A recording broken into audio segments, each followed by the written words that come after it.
একজন মহিলা জেলে তার বয়ফ্রেন্ডের সঙ্গে দেখা করতে এসেছিল, কিন্তু তার আসল উদ্দেশ্য ছিল অন্য কিছু। সে তার ম্যানিকিওরের ভিতরেই সিম কার্ড লুকিয়ে এনেছিল এবং চুপি চুপি সেগুলো তাকে দিয়ে দেয়। জেলে সিম কার্ড খুব দামি ছিল, তাই লোকটি সেগুলো বিক্রি করে সহজেই $10,000 কামায়।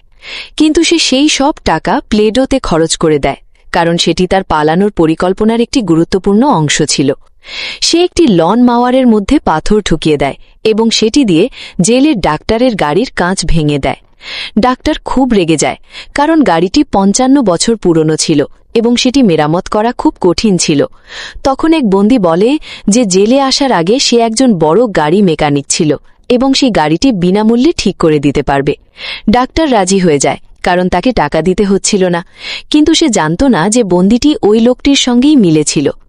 যখন গার্ড সেই বন্দীকে গাড়ি ঠিক করার জন্য বাইরে নিয়ে যাচ্ছিল, তখন সে নকল অ্যাজমা অ্যাটাকের অভিনয় করে। সে জোরে জোরে কাশতে থাকে এবং ধীরে ধীরে সেই লোকটির কাছে যায়।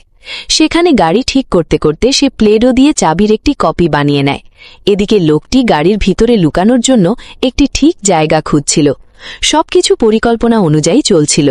তারপর পল, যেই পুরো পরিকল্পনার নেতা ছিল, সে বন্দীদের খাবারে চুপি চুপি নেশাযুক্ত মাশরুম মিশিয়ে দেয়। সবাই খাবার খাওয়ার পর পল তার সঙ্গী ম্যাটকে ইশারা দেয় যে পরিকল্পনা শুরু করতে। ম্যাট গার্ডের কাছে গিয়ে বলে যে তাকে মেডিকেল রুমে যেতে হবে এবং সে হাতকড়া পরে যেতেও রাজি ছিল। ধীরে ধীরে মাশরুমের প্রভাব শুরু হয়। সব বন্দীরা অদ্ভুত আচরণ করতে থাকে, এমনকি রান্নাঘরের কর্মীরাও পাগলের মতো হয়ে যায়।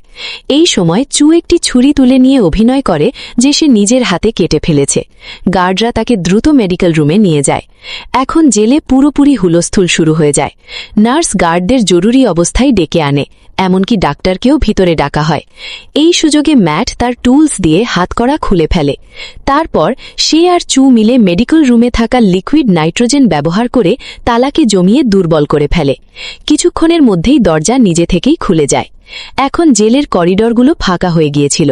তারা চুপি চুপি মূল গেট পর্যন্ত পৌঁছে যায়। ম্যাট তার আগে থেকে বানানো সাবান গিয়ে তৈরি চাবিটি বের করে গেট খোলার চেষ্টা করে, কিন্তু চাবিটি খুব নরম ছিল, বেশি চাপ দিলে ভেঙে যেতে পারত। ঠিক তখনই তারা গার্ডদের আওয়াজ শুনতে পায়। না ভেবে চু নিজেকে গার্ডদের সামনে দেখিয়ে দেয়, যাতে তাদের দৃষ্টি অন্যদিকে যায়। তার এই আত্মত্যাগ কাজে লাগে। ম্যাট গেট খুলে সেখান থেকে পালিয়ে যায়। সে পুলিশ থেকে বাঁচতে বাঁচতে ডাক্তারের গাড়ির কাছে পৌঁছে যায়। ট্রাঙ্ক খুলে তার ভিতরে লুকিয়ে পড়ে। ডাক্তার গার্ডকে বলে যে বন্দীদের অদ্ভুত আচরণ মাশরুমের কারণে হয়েছে এবং যদি তারা কমলা খায় তাহলে ঠিক হয়ে যাবে। তারপর ডাক্তার তার জিনিসপত্র নিয়ে জেল থেকে বেরিয়ে যায়।